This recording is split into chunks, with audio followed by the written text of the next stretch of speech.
દુનિયાના મોટાભાગના દેશો પર આર્થિક સંકટની અત્યારે તવાઈ ચાલી રહી છે। તેની વચ્ચે હવે અમેરિકાએ નવી ઓથોરિટીને બેન કરી છે અને બેન થતાની સાથે જ ઈરાને તત્કાલ ધોરણે તમામ જવાબદારી આઈઆરજીસીને આપી છે। ઓથોરિટી નક્કી કરશે એટલા જ જહાજ સ્ટ્રેટ ઓફ હોર્મુઝમાંથી પસાર થશે। જે નવી ઓથોરિટી બની છે પીજીએસએ નામની નવી ઓથોરિટી, જેને કેટલાક જહાજો પાસેથી ટોલ લીધેલો છે। અમેરિકા એવું ઈચ્છતી હતી કે જે નવી ઓથોરિટી બનાવી છે જેને દુનિયાની અંદર બેન કરવામાં આવે, સ્ટ્રેટ ઓફ હોર્મુઝ ખુલી જાય, પરંતુ એ સ્ટ્રેટ ઓફ હોર્મુઝ ખુલવાની જગ્યાએ વધુ પણ એ લોક થઈ ચૂક્યું છે। આખો વિડીયો જોતા પહેલા હજુ પણ અમારી ચેનલને સબસ્ક્રાઇબ નથી કરી તો યુટ્યુબ પર સબસ્ક્રાઇબ કરો અને ફેસબુક અને ઇન્સ્ટાગ્રામ પર ફોલો કરો।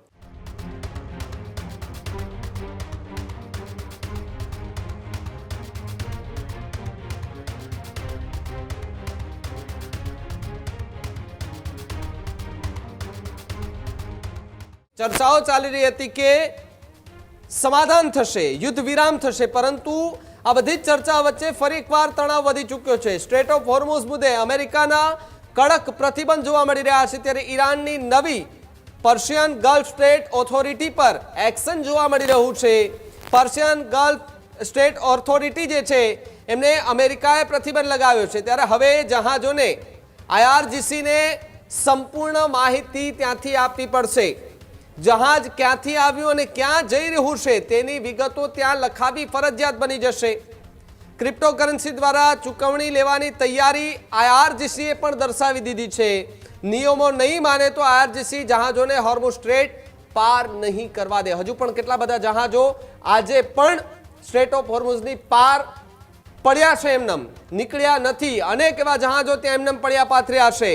જહાજની સંપૂર્ણ વિગતો પર હવે આઈઆરજીસી જે છે તેમણે વિગતો જે છે તે આપવાની રહેશે, એટલે કે હવે સંપૂર્ણ ક્યાંથી જહાજ આવ્યું છે, ક્યાં લઈ જવાનું છે, જહાજની અંદર શું છે, કેટલા લોકો છે, બધી જ વિગતો એક બાદ એક હવે જે છે તે લખાવી પડશે। તે પ્રકારની વાત હાલ સામે આવી રહી છે। ત્યારે પ્રદીપ મારી સાથે ન્યૂઝ રૂમથી જોડાયા છે। પ્રદીપ, સ્ટેટ ઓફ હોર્મુઝ મુદ્દે અમેરિકાના ફરી એકવાર કડક પ્રતિબંધ જે છે તે જોવા મળી રહ્યા છે। આઈઆરજીસી કે જેમણે સૌથી મોટો એક પ્રતિબંધ કે જ્યાંથી હવે જહાજો નીકળશે તેમણે સંપૂર્ણ માહિતી ત્યાં લખાવવાની રહેશે, આ પ્રકારની વાત હાલ જોવા મળી રહી છે। ભાવિક, વાત કરવામાં આવે છેલ્લા 3 મહિના કરતાં વધારે સમયથી જે બંને દેશો વચ્ચે તણાવભરી સ્થિતિ અને સ્થિતિની વચ્ચે સ્ટ્રેટ ઓફ હોર્મુઝ કે જે છેલ્લા 3 મહિનાથી બંધ છે, કે જેના કારણે વિશ્વનું 20% કરતાં પણ વધુ એ ક્રૂડ ઓઇલનો જથ્થો એ વિસ્તારની અંદરથી નીકળી રહ્યો છે, એ મિડલ ઇસ્ટના એ દેશોમાંથી આવી રહ્યો છે, કે જેના કારણે સમગ્ર દુનિયાના મોટાભાગના દેશો પર આર્થિક સંકટની અત્યારે તવાઈ ચાલી રહી છે। તેની વચ્ચે ઈરાન દ્વારા જે એક નવી ઓથોરિટીની નિમણૂક કરવામાં આવી હતી કે ઓથોરિટી નક્કી કરશે એટલા જ જહાજ સ્ટ્રેટ ઓફ હોર્મુઝમાંથી પસાર થશે। ઈરાને એ ઓથોરિટીને કેટલીક પોતાની આર્મીઝની જવાનો પણ આપ્યા હતા અને તેમને સતત મોનિટરિંગ કરવા માટેની છૂટ આપવામાં આવી હતી। જો કે આ છૂટની વચ્ચે કેટલાક દાવાઓ ઈરાની મીડિયાની અંદર એવા પણ થઈ રહ્યા હતા કે જે નવી ઓથોરિટી બની છે પીજીએસએ નામની નવી ઓથોરિટી, જેને કેટલાક જહાજો પાસેથી ટોલ લીધેલો છે, કેટલાક જહાજો પાસેથી એ ક્રિપ્ટોકરન્સી લીધેલી છે, કેટલાક જહાજો પાસેથી ચાઇનીઝ કરન્સીના રૂપિયા લીધા છે અને ત્યારબાદ એ જહાજોને ત્યાંથી જવા દેવામાં આવ્યા હોવાના દાવાઓ કરવામાં આવ્યા છે।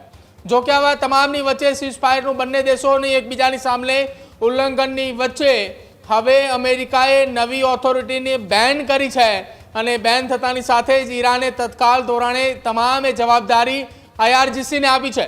હવે જે જવાબદારી એ નવી ઓથોરિટી પીજીએસએ બનાવતી, જેની પાસે હતી માહિતી કે તમામ જહાજો નીકળતા હોય તેની વિગતો, કેટલો ટોલ લેવો, શું એ વિગતો, જહાજની અંદર શું મુદ્દા માલ છે, કેટલા ક્રૂ મેમ્બર છે, કયા દેશમાં જઈ રહ્યું છે, તમામ વિગતો જે ઓથોરિટીને આપતા હતા એ હવે આઈઆરજીસીને આપવાની રહેશે।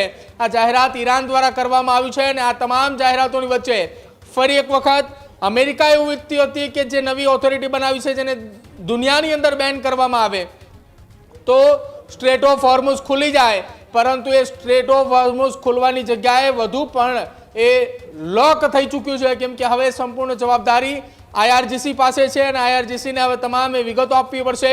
જહાજના નામ સાથે એ ક્રૂ મેમ્બર, વિગતો કે જહાજની અંદર શું એ છે, કયા દેશની અંદરથી નીકળ્યું છે અને ક્યાં જઈ રહ્યું છે, તેમનો શું રૂટ છે, આ તમામ વિગતો આપવાની રહેશે અને નક્કી કરેલી રકમ પણ એ લેવા માટેની છૂટ એ આઈઆરજીસીને ઈરાન દ્વારા આપવામાં આવી છે।